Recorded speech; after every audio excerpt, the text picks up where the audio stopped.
OCT של אופטופול, ריבו FC, זה גם OCT וזה גם פונדוס, שאנחנו יכולים לעבוד איתו גם עם פונדוס צבעוני וגם עם OCT.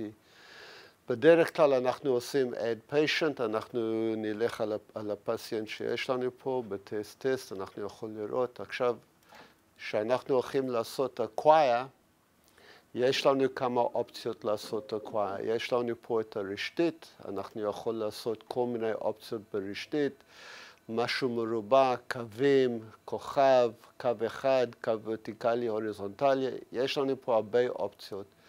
גם של הדיסק אנחנו יכולים לעשות רוב האופציות.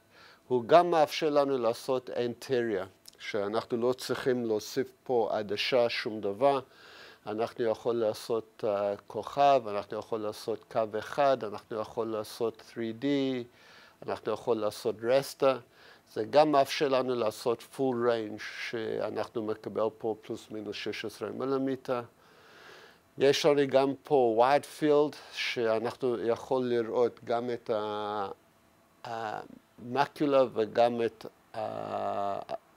האופטיק דיסק, ופה יש לנו גם את העניין של המצלמה, שאנחנו יכולים לעשות את המצלמה צבעוני בתוך המערכת. אנחנו נתחיל לעשות בדיקה מאוד מאוד מהירה, מאוד פשוט. אנחנו יכולים לעשות auto-acquire. אם אנחנו לוחצים על both eyes, הוא יעשה both eyes, אבל אנחנו לבחור עין אחד, עין ימין. אוקיי, פה אנחנו יכולים לשחק עם הסנטריה. מה שאנחנו רוצים לראות חצי עין למעלה, חצי עין למטה, שזה יהיה כחול, אנחנו לוחץ start, והוא עושה את הפעולה אוטומטית בשבילנו. אנחנו רואים עכשיו את הסיגנל שאנחנו הולך לקבל, שהסיגנל יהיה במקום הנכון, הוא מצלם לבד, ואנחנו לא צריכים לעשות שום דבר אחר. אל תזוז את הראש, בבקשה, לא לזוז את הראש, דני. לא לזוז את הראש. אוקיי, אנחנו יכול לקבל. עכשיו, אם אנחנו הולכים על האנטריה, נלך על האנטריה, גם עין ימין,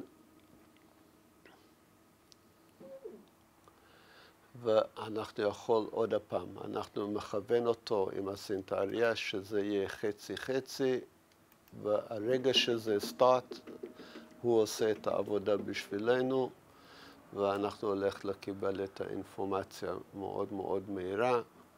אנחנו רואים פה את הקרנית, שזה במקום טוב, הוא מצלם את זה מצוין, והכל נעשתה אוטומטיק. אוקיי, זה דוגמה איך לעשות את הבדיקות, מאוד מאוד פשוט. אנחנו יכולים ללכת פה, ופה יש לנו את התוצאות כבר, אנחנו יכולים לראות אותן. פה אנחנו רואים אנחנו יכולים לבחור איזה מפה שאנחנו רוצים, או פקומטר, או אפיטל, או סטרומל.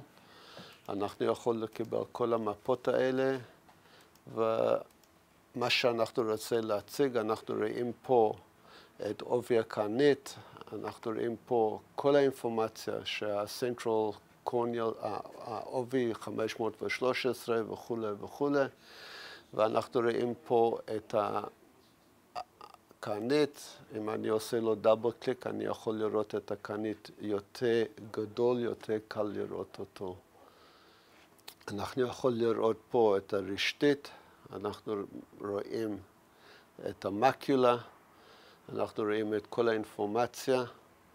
פה אנחנו רואים אם יש retinal significance, זה הצבעים האלה, או אנחנו יכולים ללכת על retinal thickness, על reconstruction. אנחנו יכולים גם לראות פה את ה-ganglion cells וה-IPL, NFL פלוס GCL. אנחנו יכולים לעשות, שעשינו שתי עיניים, אנחנו יכולים לראות את הכל פה. זה הרשתית, אנחנו רואים פה שתי תמונות. אנחנו יכולים לראות פה את הגנגליון, ואנחנו יכולים לראות פה את הפונדוס הצבעוני שצילמנו.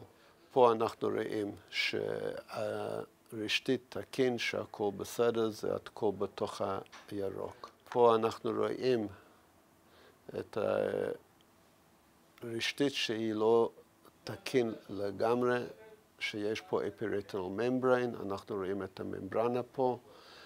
אם אני עושה עם הגלגלת, אני יכול לראות על כל העניין של הרשתית, הקו הזה שווה את הקו פה, ואנחנו יכולים לראות שהעניין של ה-epiretinal membrane נמצא על רוב הרשתית. פה באמצע אנחנו רואים את זה הכי ברור, שזה לא קרוב למקולה, אבל אנחנו רואים את זה פה.